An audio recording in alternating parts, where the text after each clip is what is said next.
이제는 우리 주님 되시는 예수 그리스도를 기억하며 주님께서 베풀어 주신 자비와 은총을 생각하며 하나님께 예배합니다. 하나님은 영이시니 예배하는 자가 성령과 진리로 예배할지니라. 아멘.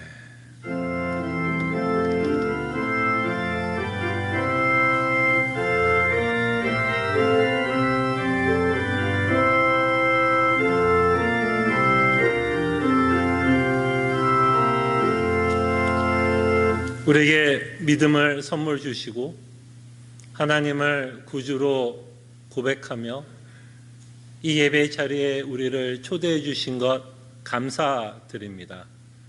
주께서 이곳에 함께 하시고 우리가 주의 영광을 바라보며 이 세상에 줄 수 없는 참된 위로와 기쁨을 맛보며 주의 영광을 바라보는 귀한 예배의 시간이 되게 하여 주시옵소서. 감사하고 살아계신 예수 그리스도 이름으로 기도합나이다. 아멘.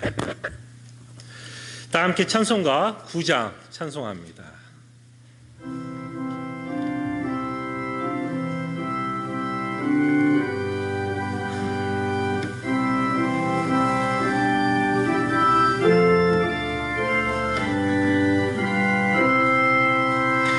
하늘에 가득 찬 영광의 하나님, 온 땅에 충만한 존귀하신 하나님, 생명과 빛으로 지혜와 권능으로 언제나 우리를 지키시는 하나님, 성부와 성자와 성령 삼위의 하나님, 우리 예배를 받아 주시옵소서.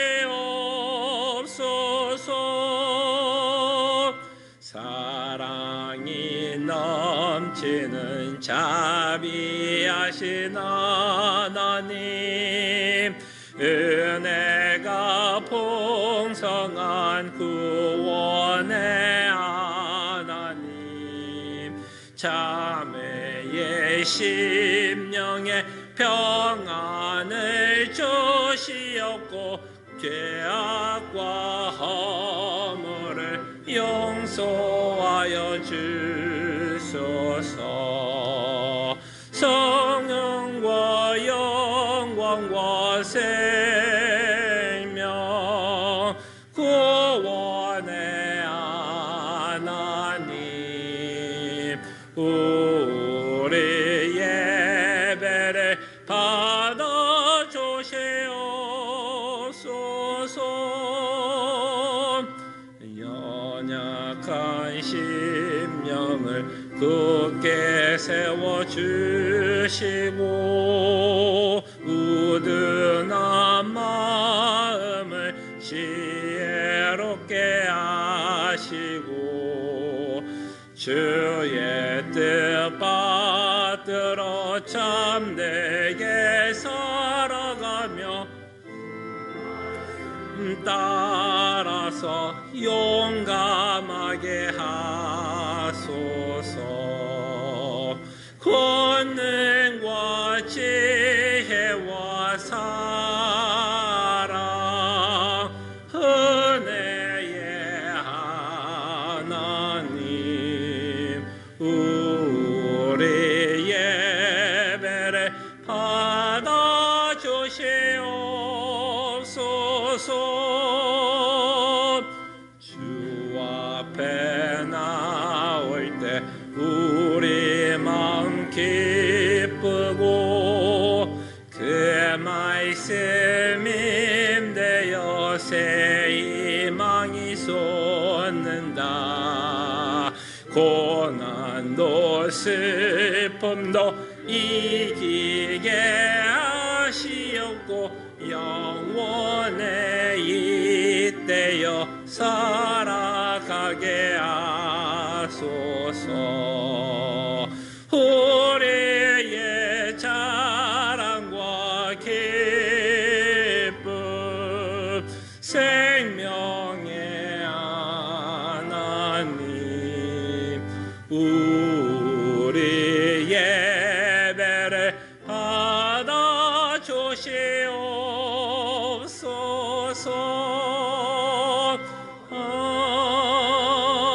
아멘. 하나님 말씀 제가 구절 봉독하고요, 말씀을 기억하며 한 주의 삶을 회개하고 주의 은혜를 맛보는 시간 갖습니다. 그러므로 형제들아, 내가 하나님의 모든 자비하심으로 너희를 권하노니 너희 몸을 하나님이 기뻐하시는 거룩한 산 제물로 드리라.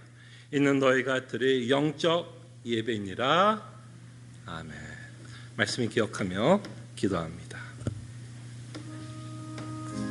주님, 정말 우리에게 새로운 생명을 주시고 주를 위해서 살아갈 수 있는 은혜를 베풀어 주신 것 감사합니다.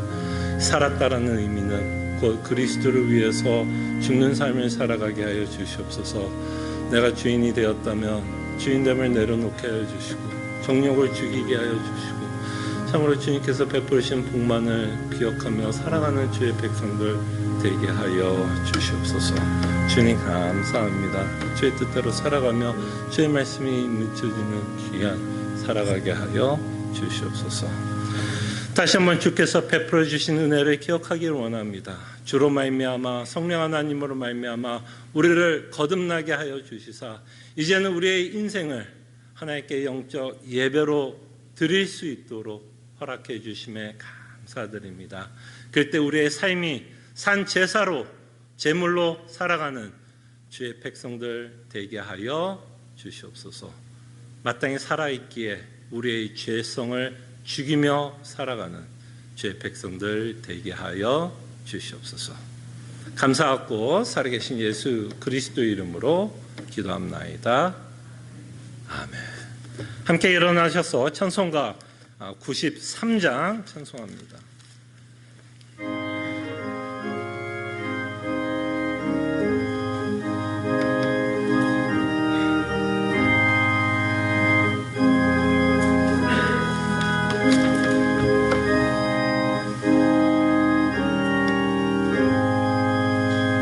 예수는 나의 힘이요 내 생명 되시니 그저 예수 떠나 살면 죄 중에 빠지리. 눈물이 앞을 가리고 내 맘에 근심 쌓일 때 위로하고 힘주시리 주 예수. 예수는 나의 힘이요 내 친구 되시니 그네를 간구하면 풍성히 받으리. 햇빛과 비를 주시니 주수와 렉시 많도다. 귀한 열매 주시느니 주 예수. 예수는 나의 힘이요 내 기쁨 되시니 그 명령을 전행하여 늘 충성하겠네. 주야로 보호하시니 바른 길 가게 하시니 의지하고 따라가리 주 예수. 예수 예수는 나의 힘이요 내 소망 되시니 이 세상에 떠나갈 때 생아들이 한없는 복을 주시고 영원한 기쁨 주시니 나의 생명 나의 기쁨 주 예수. 아멘. 함께 시편 교독합니다. 새 노래로 여호와께 노래하라. 온 땅이여 여호와께 노래할지어다.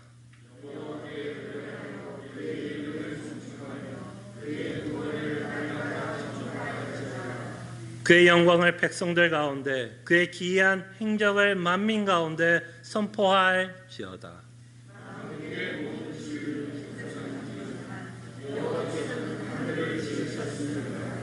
존귀의 위엄이 그의 앞에 있으며 능력과 아름다움이 그의 성소에 있도다.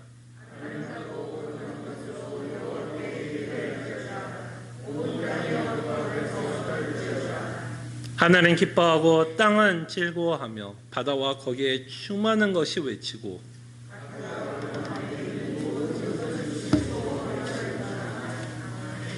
아멘.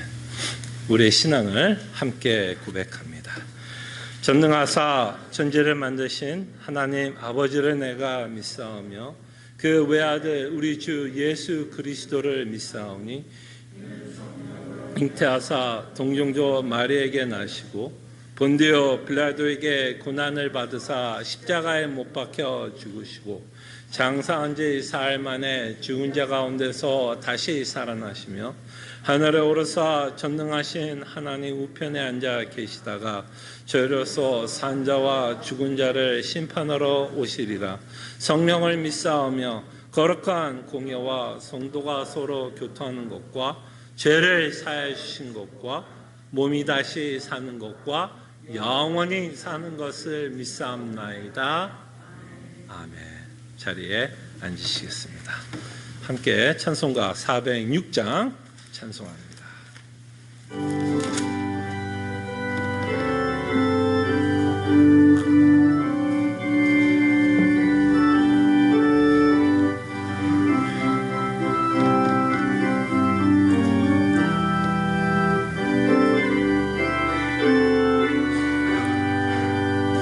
고난 내 영혼 편히 쉴 곳과 풍랑이라도 안전한 포구 폭풍까지도 다스리시는 주의 영원한 팔을 지혜 주의 영원하신 팔 함께 하사 항상 나를 붙드시니 어느 곳에 가든지 요동하지 않으면 주의 팔을 의지함이라. 세상 친구들 나를 버려도 예수는 함께 동행함으로 주의 은혜가 충만하리니 주의 영원한 팔을 지혜 주의 영원하신 팔 함께 하사 항상 나를 붙드시니 어느 곳에 가든지 요동하지 않으면 주의 팔을 의지함이라. 나의 믿음이 연약해져도 미리 예비한 힘을 주시며 위태할 때도 안보하시는 주의 영원한 팔을 지혜 주의 영원하신 팔 함께 하사 하사 항상 나를 붙드시니 어느 곳에 가든지 요동하지 않음은 주의 팔을 의지함이라. 능치 못한 것 주께 없으니 나의 일생을 주께 맡기며 나의 모든 짐 대신 지시는 주의 영원한 팔을 지에 주의 영원하신 팔 함께 하사 항상 나를 붙드시니 어느 곳에 가든지 요동하지 않음은 주의 팔을 의지함이라.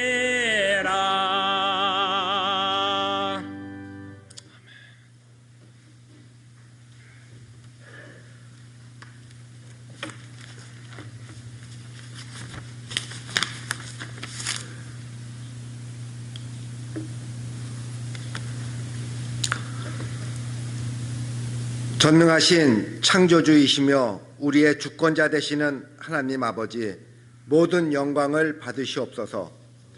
우리의 구원을 위하여 우리에게 가장 좋은 것만을 주시는 하나님의 사랑을 믿기에 지금의 어려움도 먼 훗날 돌이켜볼 때에 이 환난의 시기를 통하여 더욱더 하나님과 가까워졌다라는 고백이 나올 것을 믿사오니 그 은혜에 감사드립니다.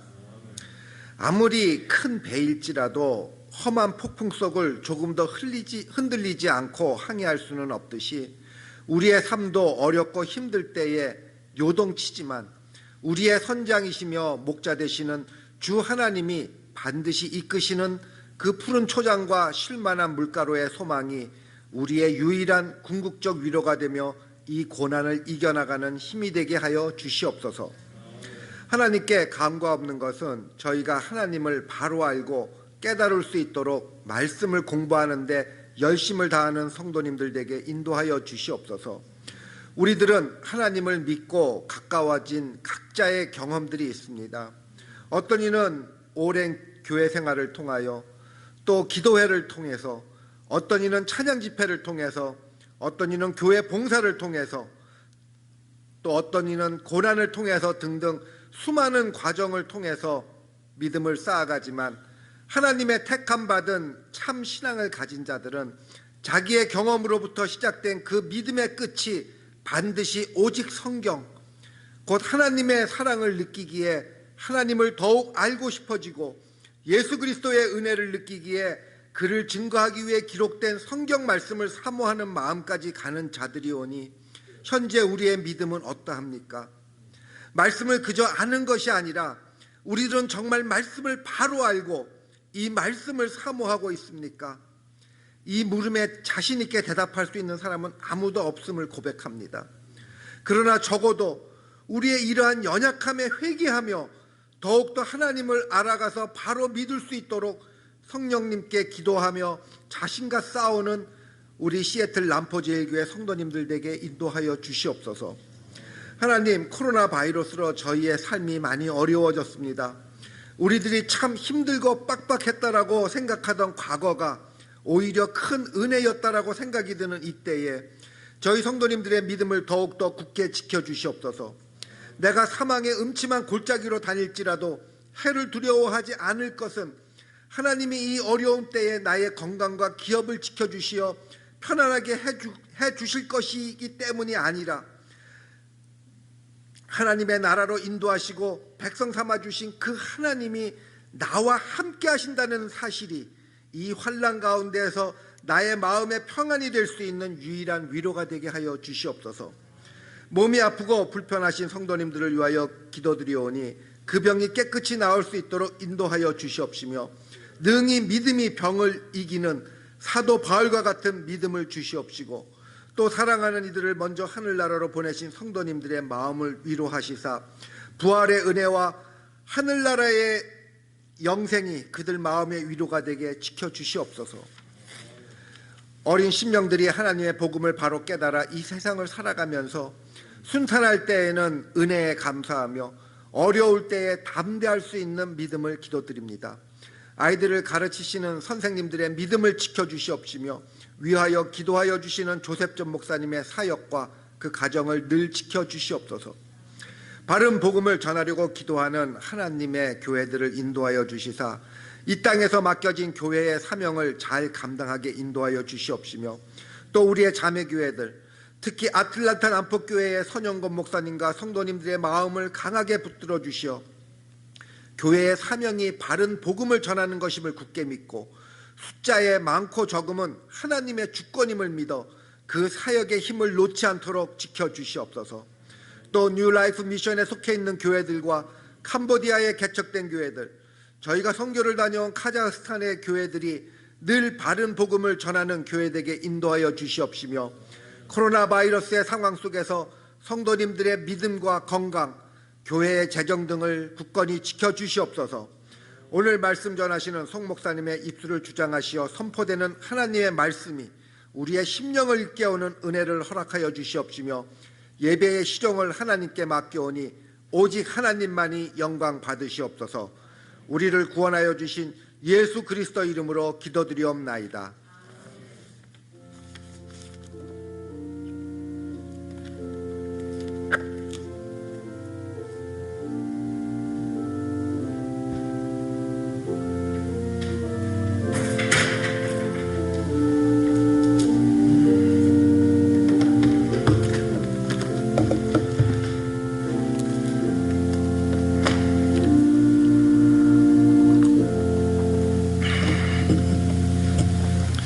하나님의 말씀 예레미야 29장 9절에서 11절 말씀입니다.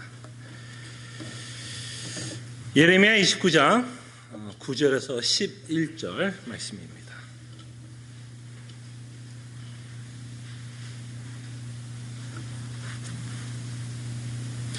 하나님의 말씀이 이러합니다. 내가 그들을 보내지 아니하였어도 그들이 내 이름으로 거짓 예언함이라. 여호와의 말씀이니라. 여호와께서 이와 같이 말씀하시니라. 바벨론에서 70년이 차면 내가 너희를 돌보고 나의 선한 말을 너에게 성취하여 너희를 이곳으로 돌아가게 하리라. 여호와의 말씀이니라. 너희를 향한 나의 생각을 내가 아나니 평안이요 재앙이 아니니라. 너에게 미래와 희망을 주는 것이니라. 아멘. 아마 예레미야에서 가장 유명하고 어쩌면 우리가 가장 좋아하는 구절이 여기 나온다 생각을 합니다. 아마 많은 믿음의 가정에서는 이 구절을 또 이렇게 액자처럼 만들어서 또 집에도 걸어놓고 이 말씀을 묵상하지 않을까 생각을 합니다. 그 구절은 다름이 아니라 11절 말씀이죠. 여호와의 말씀이니라. 너희를 향한 나의 생각을 내가 아나니 평안이요 재앙이 아니니라. 너에게 미래와 희망을 주는 것이니라. 그냥 들어도 제가 설교하지 않아도 이 구절만 읽어도 참 우리에게 참 많은 위로가 되고 우리에게 평안함을 주는 구절이 아닌가 생각을 합니다. 특별히 우리가 팬데믹 가운데 살아가고 있을 때 어쩌면 이 구절은 우리에게 참 많은 위로와 희망을 준다라는 생각을 갖게 됩니다. 그때 오늘 우리 이 구절이 우리가 참 좋아하는 구절입니다. 계속 좋아해 주세요. 근데 우리가 좀 이 구절을 보면서 특별히 하나님의 시각을 가지고 이 구절을 좀 좋아했으면 합니다. 나의 시각을 가지고 이 구절을 좋아하는 게 아니라 과연 하나님이 이 구절을 주셨을 때 도대체 어떤 계획을 갖고 계셨고 도대체 무엇을 성취하시려고 하고 계시는지, 그리고 그 하나님이 계획한 것이 성취되었을 때 사실은 그것이 우리에게 희망이 된다라고 말씀을 하고 있습니다. 그때 참 특이한 건 이 희망이라고 하는 히브리어 이 의미에는 여러 가지 의미가 있는데 희망이라는 말로도 번역이 되지만 살다라고도 번역이 가능하다고 얘기합니다. 살다. 그럼 이 메시지 내용이 뭘까요? 하나님의 계획이 성취가 되는 것이 우리에게는 소망이고 희망이지만 또한 우리가 살아가는 이유도 된다라는 것을 오늘 이 본문을 통해서 저희들이 좀 생각해 보겠습니다. 자, 그럴 때 하나님은 어떤 계획을 갖고 계시는지, 하나님의 백성들에게, 특별히 자녀들에게 나는 이런 계획을 갖고 있고 나는 이것을 이루기 위해서 지금 역사를 일으키고 있고 또 이것이 이루어질 때 우리에게는 궁극적인 소망이 되고, 그죠? 희망이 되고 우리에게는 가장 큰 위로가 된다라는 것을 저희들이 오늘 말씀을 통해서 확인하는 시간이 되었으면 합니다. 자, 그럴 때 우리는 이 내용이 하나님이 말씀하고 있는 메시지의 내용, 특별히 계획에 관해서 말씀하고 있는데요. 하나님이 어떤 이 이스라엘이 어떤 역사적인 상황 가운데서 이 계획을 말씀하고 있는지를 저희들이 좀 살펴보면 이 말씀이 조금 더 우리에게 의미 있게 다가올 거라 생각을 합니다. 이스라엘의 역사를 여러분들이 좀 살펴보시면 우리나라와 좀 비슷한 면이 참 많아요. 어떤 면에서 좀 비슷하냐면 우리나라 역사는 참 크고 작은 전쟁들이 참 많았습니다. 그죠? 크고 작은 전쟁이 참 많았고 우리도 강대국과 쌓여 있어서 강대국에서 참 포로가 되었던 시기들이 참 있었습니다. 뭐 청나라, 뭐 임진왜란, 또 일본 여러 가지 전쟁을 통해서 우리나라가 다른 나라의 포로가 되었던 순간들이 있었습니다. 뭐 몽고 제국도 그 안에 들어갈 수 있겠죠. 그때 이스라엘의 역사를 가만히 보면 이스라엘도 참으로 많은 작고 큰 전쟁을 치루었어요.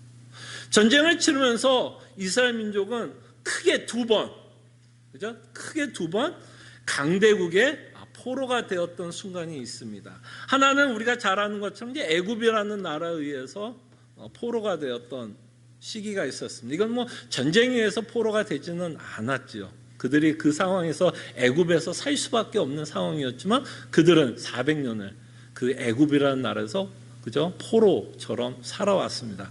그 다음에 또 한 번 크게 포로가 되었던 순간이 있는데 그게 바로 오늘 우리가 읽고 있는 예레미야의 역사의 상황입니다. 이들은 바벨론이라는 어마어마한 강대국에 의해서 침략을 당했고 그 바벨론에 의해서 지금 포로가 된 상태입니다. 마치 우리나라 일제시대 장정기를 여러분들이 좀 연상해 보시면 좀 이해가 되지 않을까 생각을 합니다. 자, 근데 우리가 조금 이해하고 싶은 건 이겁니다. 성경이 이스라엘 민족이 많은 전쟁을 치를 때는 이것이 어떤 정치적인 이유나 경제적인 이유로 침략당하지만은 않았습니다. 사실 이들이 이스라엘 민족은 좀 특이했어요. 하나님이 이스라엘 민족을 인도하는 건 다른 민족들과 굉장히 좀 특이하게 인도를 하셨는데요. 이 이스라엘 민족이 전쟁을 치를 때는 강대국에 의한 어떤 경제적이고 정치적인 어떤 그런 이유들 때문에 전쟁을 치렀다기보다는 근본적인 이유가 있었어요. 사실 하나님이 이스라엘 민족에게 전쟁을 허락한 이유는 사실은 하나님의 심판의 의미가 컸습니다. 그저 바벨론이 강대국이었고 정치적인 이유, 뭐 경제적인 이유로 전쟁이 일어난 게 아니라 하나님은 바벨론을 사용해서 그 당시에 정치적인 상황, 뭐 사회적인 상황, 뭐 경제적인 상황을 뭐 하신 거였냐면 하나님이 사용하셔서 이스라엘 민족을 심판으로 전쟁을 일으켰고 이 심판의 결과로 이스라엘 민족을 포로 삼고 있다는 것을 여러분 잊지 않았으면 합니다. 이스라엘 민족은 끊임없이 하나님을 배반하며 우상을 섬기며 다른 나라들이 갖고 있던 신들을 더 부러워하면서 살았던 민족이었고 이것에 대해서 하나님은 너는 나의 백성이다라고 선포를 하고 있고 나는 너의 하나님이라는 그 어마어마한 언약적 관계를 갖고 있는 이 이스라엘이 끊임없이 하나님에 대한 사랑을 무시하고 영적인 외도를 하고 있는 이 이스라엘에 대해서 하나님은 분노로 진노로 심판으로 전쟁을 일으키고 포로를 삼게 됩니다. 그때 이들이 순종하지 않은 것 때문에, 그죠? 하나님이 이 백성을 심판하고 있는 내용을 저희들은 이 예레미야의 어떤 역사적인 배경을 통해서 우리는 이것을 기억합니다. 자, 근데 우리가 좀 궁금한 건 이겁니다. 왜 하나님은 이 이스라엘의 역사를 이렇게 기록할까요, 여러분? 이 이스라엘의 역사를 기록하는 이유는 여러분과 저와 상관이 있기 때문이죠. 목사님 이상한데 제 부모님 조상 가운데 히브리인들은 없었던 걸로 기억하는데 이게 나와 무슨 상관이 있죠? 상관이 있습니다. 이 스토리는 다만 이스라엘의 역사만을 기록한 스토리는 아니에요. 만약에 이스라엘의 역사만을 기록한 스토리라면 사실은 여러분과 저와 전혀 상관이 없는 이야기고, 굳이 하나님이 이 예레미야를, 구약이라는 성경책을 여러분과 저에게 줄 필요가 없습니다.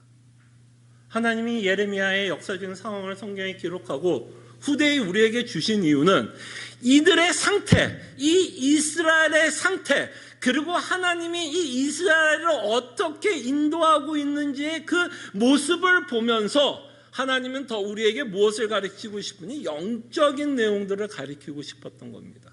그러니까 우리의 영적인 라이프를 이런 역사적인 상황들을 가지고 뭐를 하고 싶냐면 설명해 주고 싶었던 거예요. 우리가 받은 구원이 무엇이고, 왜 우리가 구원이 필요하고, 왜 우리가 예수 그리스도가 필요한지를 마치 스토리텔링, 여러분 우리가 좋아하잖아요. 스토리텔링이 어쩔 때는 성경을 봤을 때 훨씬 더 이해하기가 쉬울 때가 있습니다.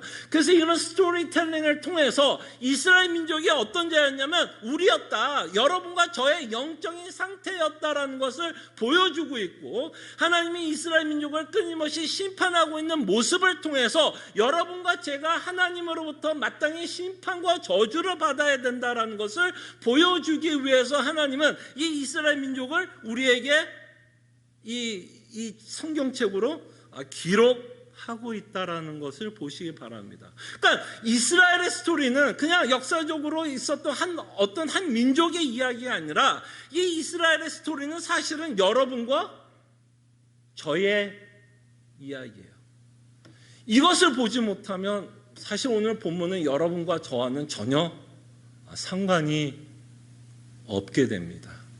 그럴 때 바라기는 성령 하나님께서 정말 우리의 마음에 큰 울림이 있기를 소원합니다. 이 얘기가 내 얘기였구나. 그리고 하나님은 자녀들에게, 백성들에게 이 예레미야의 스토리를 통해서 뭔가를 나에게 말씀하시고자 하는 내용이 있구나 라는 좀 기대하는 마음, 그죠 여러분? 기대하는 마음. 지금 강의를 듣는 게 아니라 정말 사랑하는 아버지가 우리에게 뭔가를 말씀하고 싶은 내용이 있고, 우리는 자녀로서 기대하는 마음으로 아버지가 나에게 무슨 말씀을 하실까에 대한 기대하는 마음으로 저희들이 이 말씀을 계속해서 좀 살펴봤으면 합니다. 자, 그럴 때 우리가 이 구절이 갖고 있는 의미를 우리가 이해하기 위해서는 사실은 뭐를 우리가 알아야 되냐면 이들이 포로 상태에 있었다는 것이 우리에게 와닿아야 돼요. 그래야 하나님이 약속하고 있는 의미가 뭐예요? 희망의 메시지가 됩니다. 이들이 포로가 된 상태라는 것을 우리가 이해하지 못한다면 사실 하나님이 약속하고 있는 내용은 별 의미가 없게 됩니다. 그러나 그들이 포로 상태에 있었고, 그들은 스스로 자신에게 자유를 줄 수 있는 어떤 힘과 능력이 없었다라는 그 내용을 우리가 이해할 때에만 하나님이 말씀하고 있는 이 내용이 우리에게 굉장히 감사하게 와닿게 됩니다. 그럴 때 11절에 이 이스라엘 백성이 포로 가운데 있을 때 이렇게 말씀하고 있는 것입니다. 여호와의 말씀이니라 너희를 향한 나의 생각을 안다. 내가 안다. 너희들이 지금 포로 상태로 있는 건 바벨론에 의해서 포로가 된 게 아니라 사실은 나 때문에 너희들이 지금 포로 상태에 있는 거다. 그러나 너희 인생은 이대로 끝나지는 않을 것이다. 너희 인생은 포로로 인생이 마감되지 않을 것을 하나님이 약속하고 있는 겁니다. 너의 말씀이 있느라 너희를 향한 나의 생각을 내가 아나니 내가 너희를 향한 계획을 갖고 있다는 거고, 이 계획이 성취되는 그날에는 너에게 평안이요 이 일이 결탄코 재앙이 아니라 너에게 미래와 희망을 주는 내용이다 라고 하나님이 말씀합니다. 자, 그럴 때 하나님이 약속하고 있는 구체적인 내용이 바로 10절에 나와 있어요. 하나님이 이들에게 전하고 있는 희망의 메시지가 뭔지, 여러분들이 포로라면, 그죠? 하나님이 주시는 최고의 메시지는 뭘까요? 포로라면 당연히 바벨론에서 해방이 되어 어디로 돌아가는 것? 가나안에 돌아가는 것. 이게 당연히 이스라엘 민족이 기대하는 거고 당연히 이들이 희망하는 메시지가 될 것이라 생각합니다. 그 내용이 이제 10절에 기록되어 있어요. 뭐라고 말씀하냐면, 여호와께서 이와 같이 말씀하시니라 바벨론에서 70년이 차면, 그죠? 내가 너희를 돌보고 나의 선한 말을 너에게 성취하여 너희를 이곳으로 돌아오게 하리라. 여기서 말하는 이곳은 당연히 가나안이라고 저희들은 이미 알고 있습니다. 자, 근데 이 본문이 희망이기도 합니다. 어떤 의미에서 희망이냐면 포로 시대가 끝날 것을 말씀하고 있기 때문에 희망입니다. 근데 어떤 자들에게는 사실은 이 말씀이 희망은 아니에요.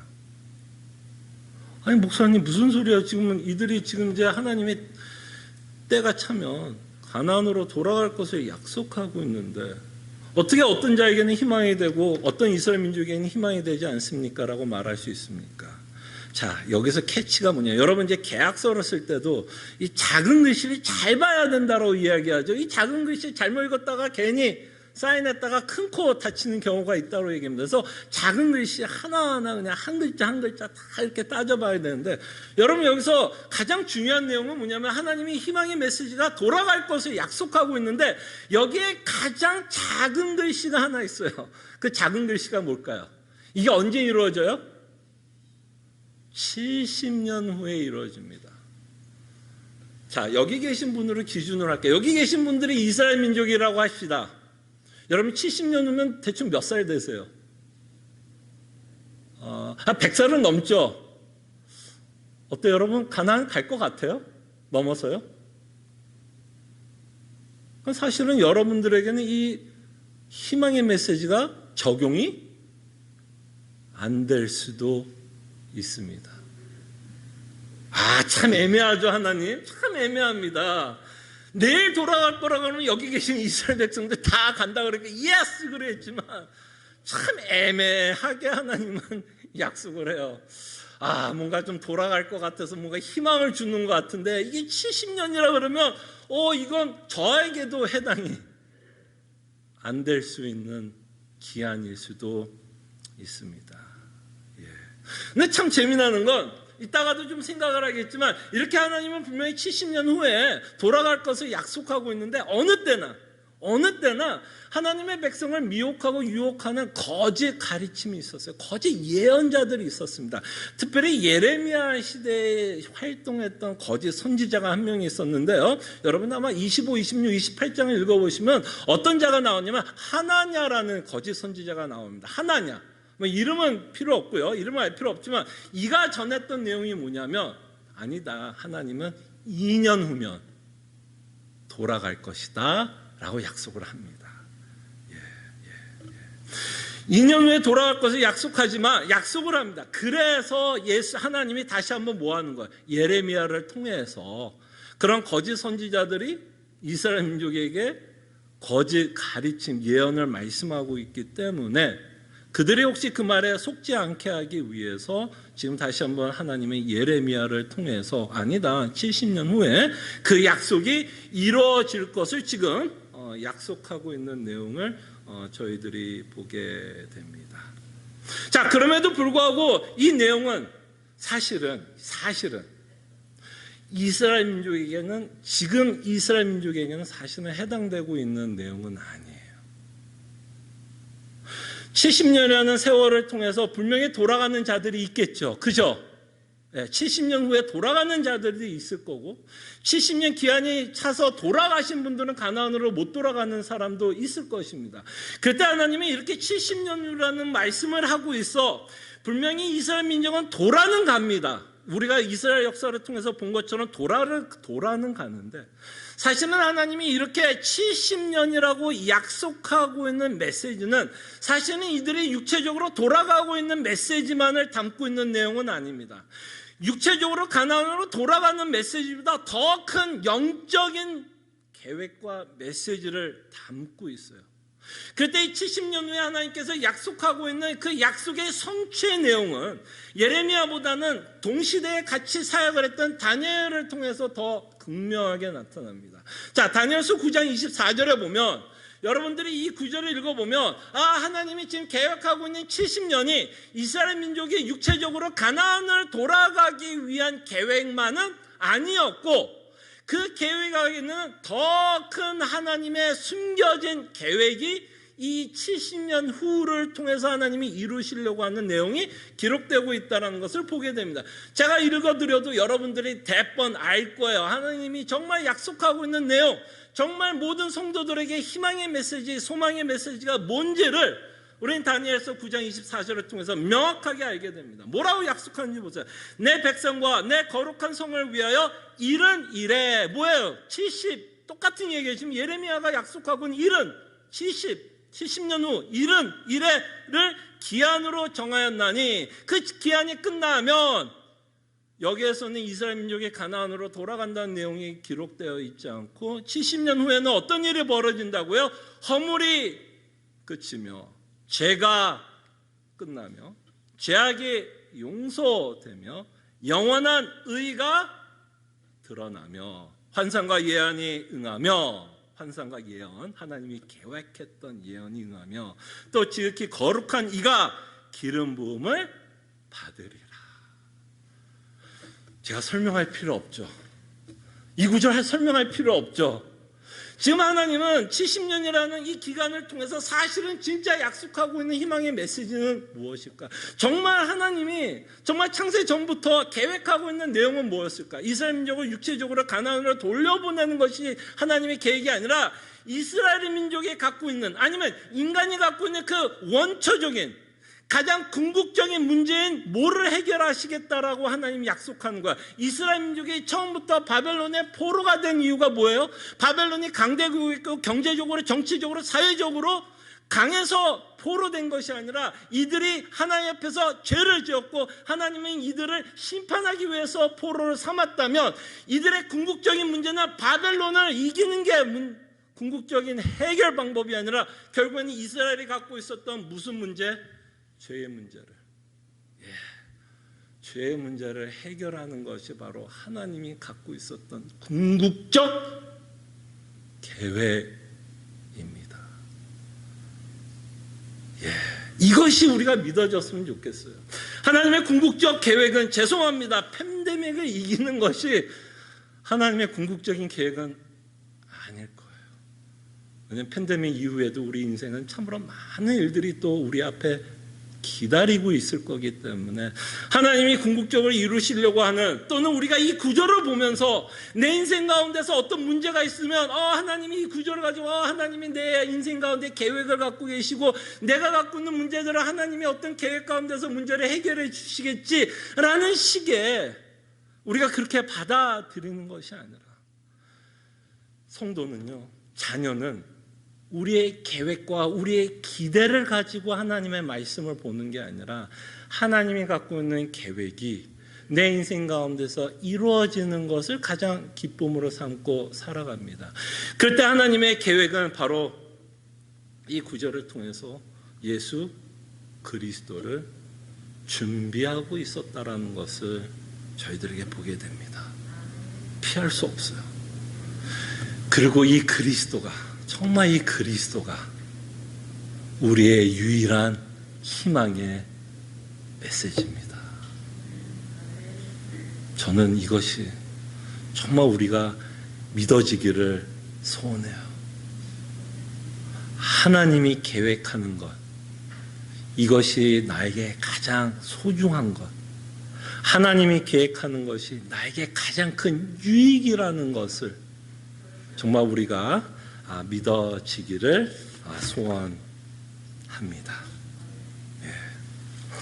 자, 이렇게 희망의 메시지를 하나님께서 보내시고 그 희망의 메시지 계획을 70년 후가 아니라 예수 그리스도가 오심으로써 그 일을 이루시고 계시다라는 것을 신약에 살고 있는 우리는 이미 여러 복음서와 또 서신서를 통해서 우리는 확인하게 됩니다.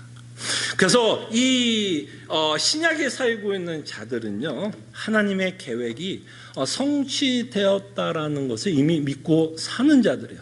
그러니까 다니엘과 예레미야는 성취될 것을, 예수님이 올 것을 기대하면서 믿고 살았다면 이미 우리는 그리스도께서 오신 그 하나님께서 계획한 것들이 이루어지고 있는 상태에서 저희들은 살아갑니다. 자, 그럴 때 우리는 이런 단어를 쓰게 됩니다. 신약에 살고 있는 성도는요, 종말적인 삶을 살아갑니다. 종말적인 삶을 살아가요. 자, 이 말은 무슨 말이냐면 여러분과 저는 이미 종말 가운데 살아갑니다. 종말을 이미 경험하고 있어요. 자, 이 종말을 우리가 어떤 식으로 경험하게 되냐면 이미 여러분들과 저는 영적으로 지금 부활한 상태입니다. 거듭났죠. 여러분들이 거듭나지 않고서는 하나님의 말씀을 믿을 수는 없습니다. 여러분들이 하나님의 계획과 이 계획이 예수 그리스도라는 게 믿어진다는 얘기는 여러분들이 거듭났다는 증거입니다. 자, 그리고 히브리서를 우리가 끊임없이 본 것처럼 마지막 날에는 누구를 통해서 말씀하신다고 말씀하냐면 아들을 통해서, 예수 그리스도를 통해서 말씀하셨습니다. 그러니까 그 아들이 오셨고 그 십자가와 부활을 통해서 지금 우리가 살고 있는 시대가 어느 때야? 마지막 때입니다. 마지막 때를 우리가 조금 더 유식한 말로 쓴다면 그거 뭐라고 표현해요? 종말에 저희들은 살아갑니다.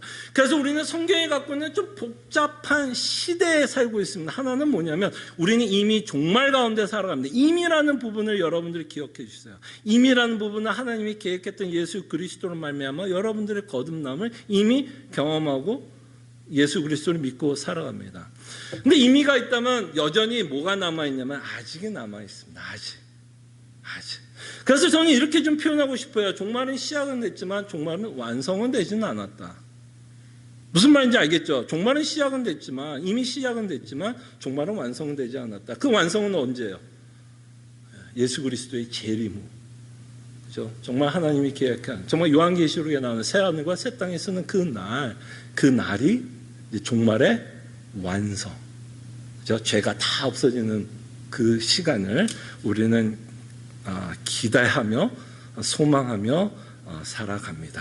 그래서 우리는 이미 그리스도인들은 이미 구원을 누리고 있지만 아직 이스라엘식으로 이야기한다면, 포로 시대 이야기한다면 아직 영적인 가나안에는 들어가지는 않은 상태에서 저희들은 살아갑니다.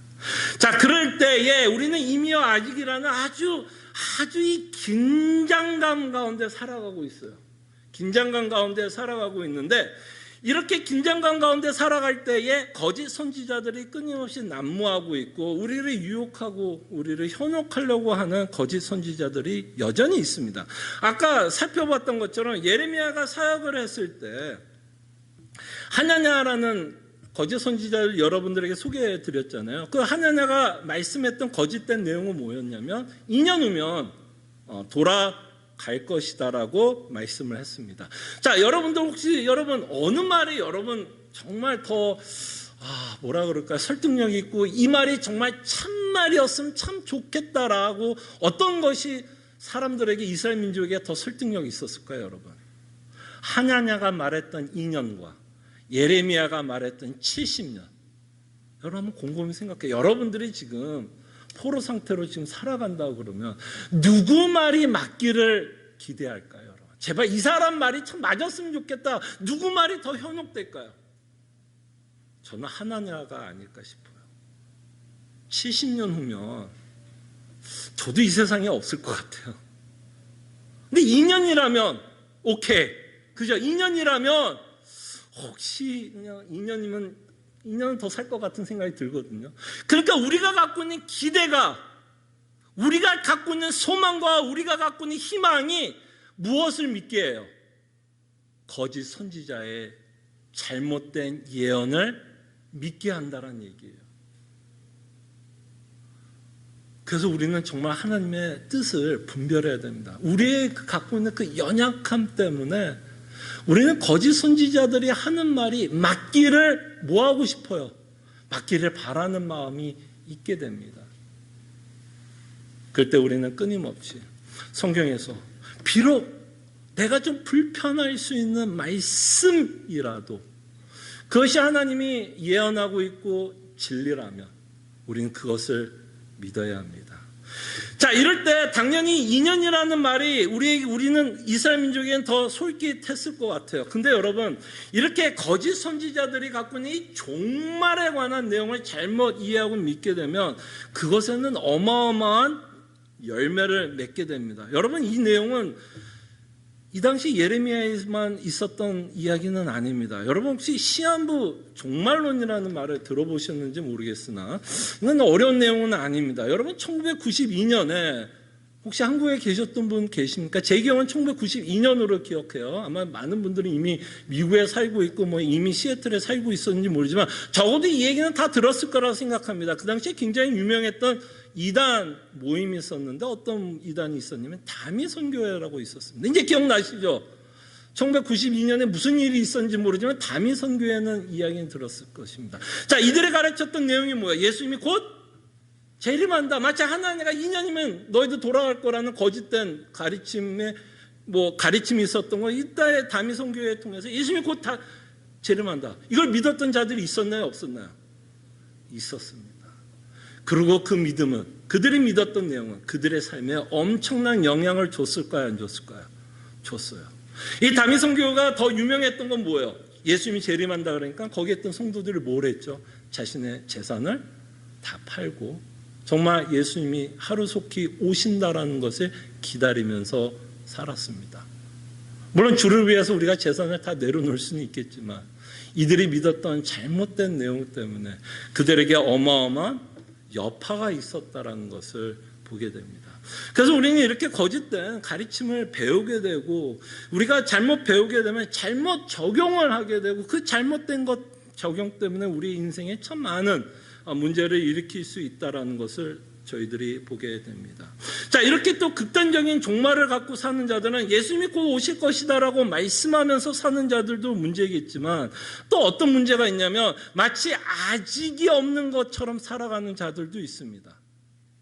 성도이지만 아직을 바라보지 않고 살아가는 자들이 있습니다. 마치 이 땅이 영원할 거라고 믿고 살아가는 거죠. 만약에 아직 하나님의 나라가 있는 거에 대한 그 내용에 대해서 우리가 설득되지 않고 믿어지지 않으면 비록 우리가 예수 그리스도를 믿는다고 하지만 그러면 여전히 우리는 이 땅을 가장 소중하게 여기면서 저희들은 이 땅을 바라보면서 살아가게 될 것입니다. 우리가 이 땅을 소중하게 여기지 않는 이유는 이 땅이 소중하지 않기 때문이 아니에요. 하나님께서 이 땅을 자신의 지혜와 자신의 전능하심과 자신이 가장 아름답게 지었던 이 세상이 소중하지 않다라는 이야기는 아닙니다. 그러나 우리가 소중하게 여기지 않는 이유는 우리는 더 좋은 세상을 기다리고 있기 때문입니다. 우선순위 안에서 우리는 새하늘과 새 땅을 더 바라보고 더 소중하게 여기면서 살아갑니다. 그래서 우리는 이 땅의 복이라고 여기지 않고 살아가는 거예요. 하나님께서 주시면 감사한 거고 하나님께서 주시지 않는다면 그 주시지 않는 범위에서 우리는 뭐 하면 돼요? 살아내면 돼요. 그러나 우리가 갖고 있는 욕심과 정욕은 그렇게 하기가 참 어렵다는 걸 알지만 우리는 우리에게 주어진 환경 가운데서 저희들은 이 땅에서 살아갑니다. 자, 그럴 때 이 사건은 비슷한 내용을 이야기합니다. 예레미야 29장에 보면 이 이미와 아직을 살아가고 있는 성도들의 삶을 좀 설명하고 있는 구절이 예레미야 29장 4절에서부터 7절까지 내용이 있습니다. 자, 분명히 이 가운데는 돌아가는 자들도 있겠지만 그냥 70년을 바벨론에 살다가 죽는 이스라엘 민족도 있을 거야. 그럴 때 하나님이 뭐라고 말씀하는지 보십시오. 4절부터 7절까지 말씀드리겠습니다. 만군의 여호와 이스라엘의 하나님께서 예루살렘에서 바벨론으로 사로잡혀 가게 한 모든 포로에게 이와 같이 말씀하시니라. 그래서 포로 상태라는 걸 알게 되죠. 5절입니다. 그때 뭐라 그래요? 야, 너희가 갖고 있는 모든 재산을 팔아서 70년을 무슨 수도원으로 살라고 이야기하지 않습니다. 뭐라고 말씀하죠? 되게 특이한 구절입니다. 5절에 보면 너희는 집을 짓고 거기에 살며 텃밭을 만들고 그 열매를 먹으라. 아내를 맞이하여 자녀를 낳으며 너희 아들이 아내를 맞이하며 너희 말이 남편을 맞아 그들로 자녀를 낳게 하여 너희가 거기에서 번성하고 줄어들지 아니하게 하라. 너희는 내가 사로잡혀 가게 한 그 성읍의 평안을 구하고 그를 위하여 여호와께 기도하라. 이는 그 성읍이 평안함으로 너희도 평안할 것임이라. 뭐예요? 이 땅에서 살아가라고 말씀합니다. 저는 여기에서 우리가 신자로서 이 땅에서 살아가는 원리를 말씀하고 있다고 생각합니다. 비록 우리가 아직을 믿고 살아갑니다. 새하늘과 새 땅이 올 것을 믿고 살아가서 우리가 어디 가서 이 땅과 분리되면서 사는 자들이 아니라 어디 가서 수도승으로 사는 게 아니라 우리도 이 땅에서 마치 바벨론의 포로 돌아가서 살았던 이스라엘 민족과 똑같이 이 땅에서 살아갑니다. 결혼도 할 수 있고 짭을 얻을 수도 있고 가족도 얻을 수 있고 그냥 평범하게 살아갑니다. 그래서 세상 사람들이 볼 때에는 믿는 자들과 믿지 않는 자들이 별 차이가 없는 것 같이 살아갈 수는 있습니다. 그러나 우리가 결혼을 하고 집을 갖고 사업을 하고 이 땅에 살아가는 모든 목적은 세상 사람들과는 다릅니다. 목적은 달라요.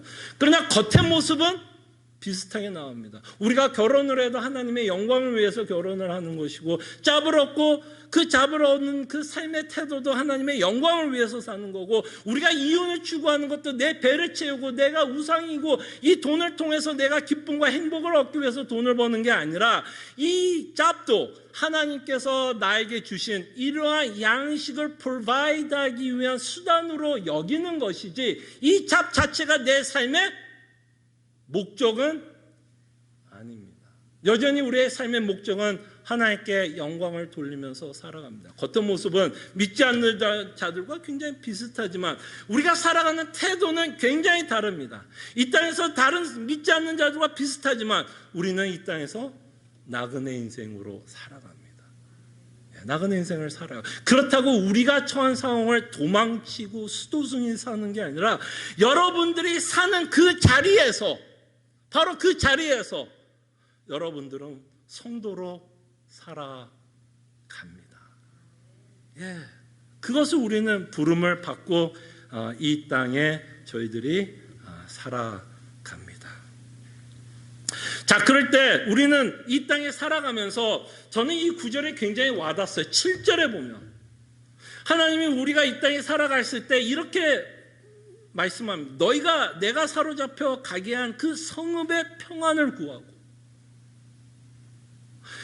우리는 분명히 이 땅에 타락한 세상에 살고 있고 크리스찬들이 이 땅에 살아가는 것이 굉장히 버거운 세상에 우리는 살고 있습니다. 그래서 우리는 세상에 대해서 회의론적인 마음을 갖고 살 수 있습니다.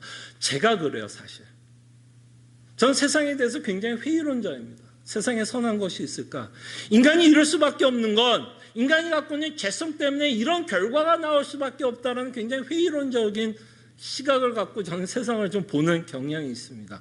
그럼에도 불구하고 하나님은 우리가 이 땅에 살아가면서 이 땅에 사는 성도로서 이 땅을 위해서 기도할 것을 요구합니다.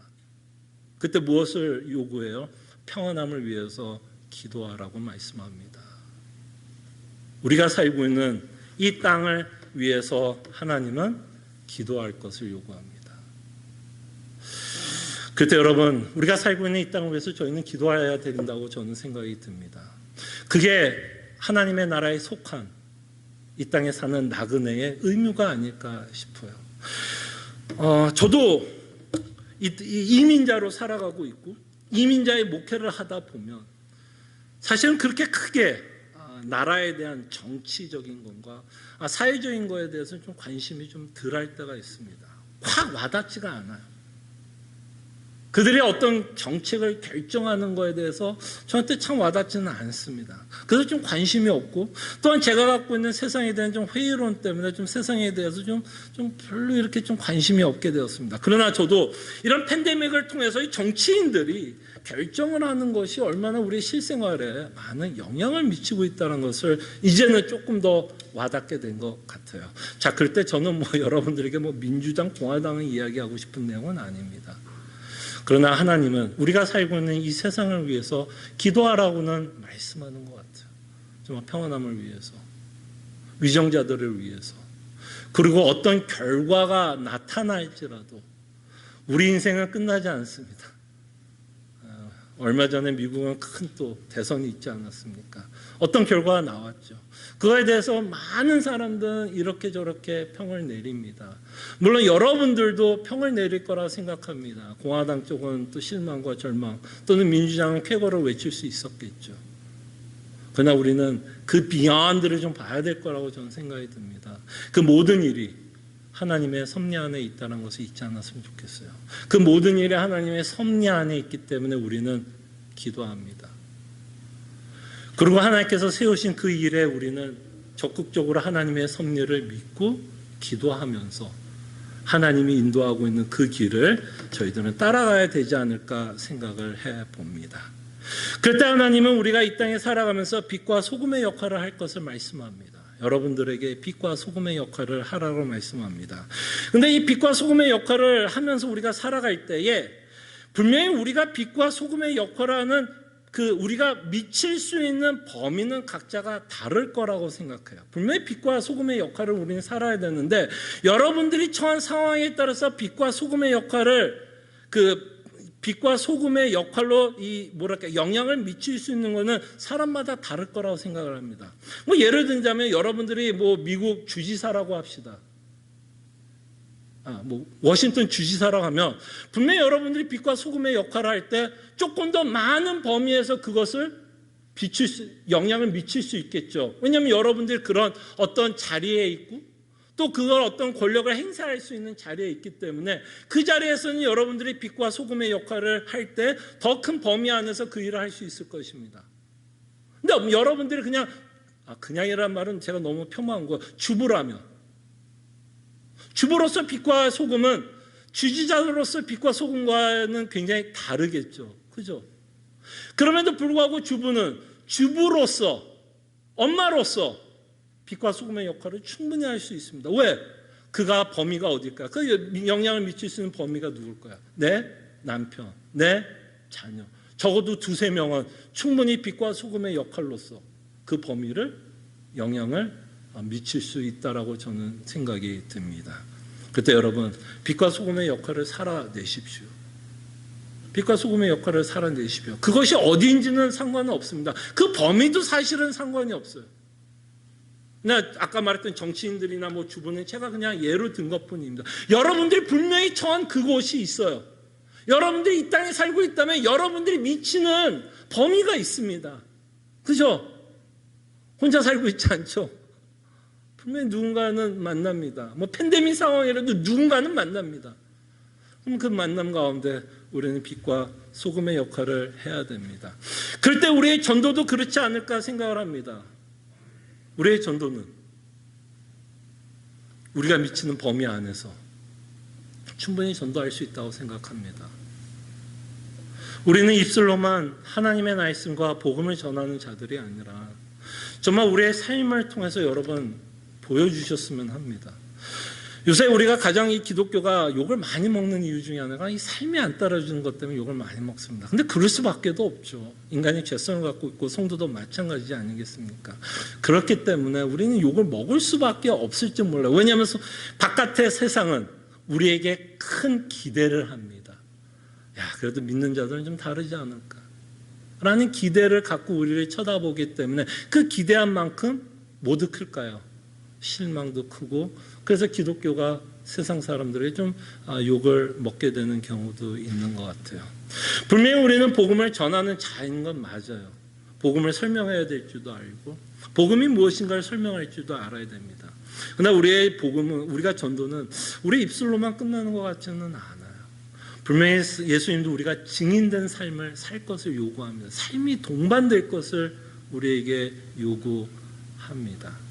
그때 여러분들이 미치는 범위 안에서 다시 한번 여러분 주변에 교회를 다니는 분이 있던 없던 끊임없이 그리스도의 복음은 필요한 것이기 때문에 우리가 복음을 전하는 자들이 되었으면 합니다.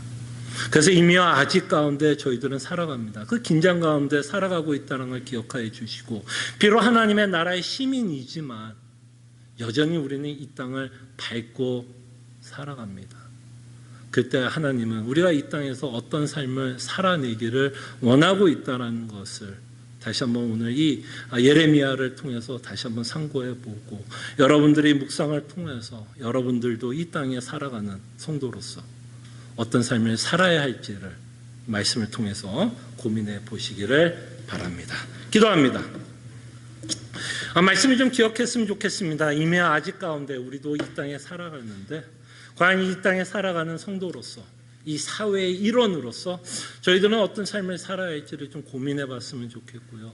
그럴 때 하나님은 먼저 기도할 것을 요구하고 있다는 것을 기억해 주시고, 과연 우리가 살아가고 있는 이 미국을 위해서, 또한 우리가 떠나왔던 조국 한국을 위해서 무엇을 위해서 기도해야 될지 다시 한번 하나님께 기도하면서 우리가 하나님께 지혜를 구하는 기도를 해봤으면 합니다. 기도하겠습니다.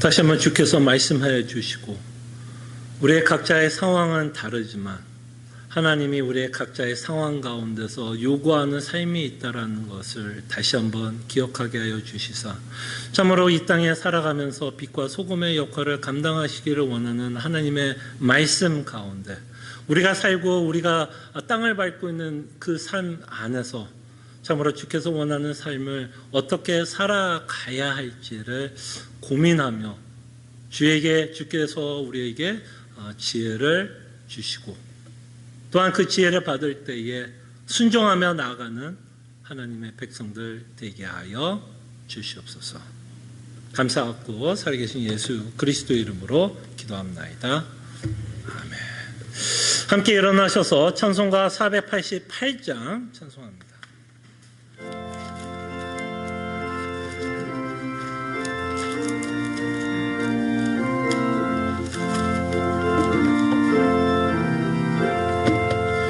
이 몸의 소망 무언가 우리 주 예수뿐일세. 우리 주 예수 밖에는 믿음이 아주 없도다. 주 너의 반석이시니 그 위에 내가 서리라.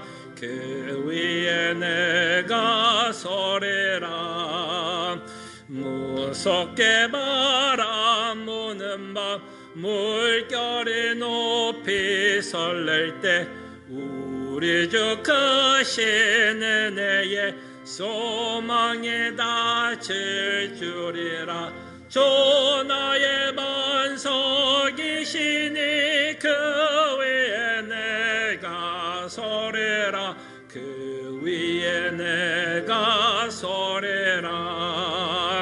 세상에 맺던 모든 것 끊어질 그날 되어도 구주의 언약 믿사와 내 소망 더욱 크리라. 주 나의 반석이시니 계시니 그 위에 내가 서리라 그 위에 내가 서리라 바라던 천국 올라가 하나님 앞에 배울 때 구주의 의를 힘입어 어여시 바로 서리라 주 나의 반석이시니 그 위에 내가 서리라 그 위에 내가 서리라. 아멘. 하나님의 백성들이여, 하나님이 주시는 축복의 말씀, 위로의 말씀 받으시기를 바랍니다. 소망의 하나님이 모든 기쁨과 평강을 믿음 안에서 너에게 충만하게 하사 성령의 능력으로 소망이 넘치게 하시기를 원하노라. 아멘.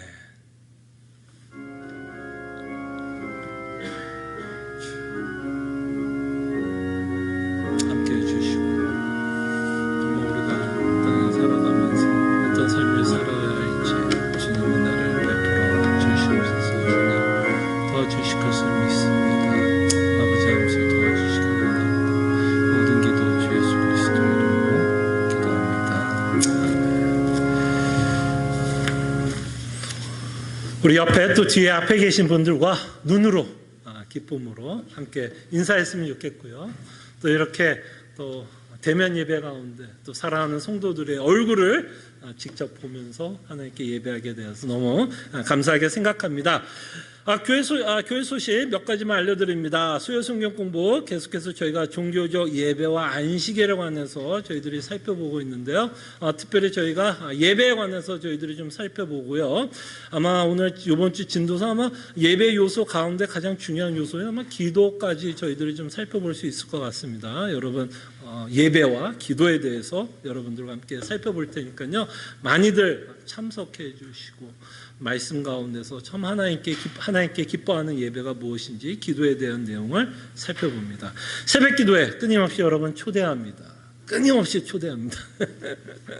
계속 오셔서 혹시 시간이 되시고 아침에 기도하시고 싶은 분들은 말씀을 가지고 저희들이 함께 기도했으면 하니까요. 계속 여러분 참석해 주셨으면 좋겠고요. 다음 주 12월 6일 저희들이 북클럽 모임입니다. 참신앙과 거짓신앙 책 같이 읽고 있는데요. 4장과 5장을 여러분들 읽으시고 함께 그 내용을 가지고 또 주 안에서 또 은혜 받고 서로에게 도전을 주는 시간을 갖겠습니다. 감사합니다.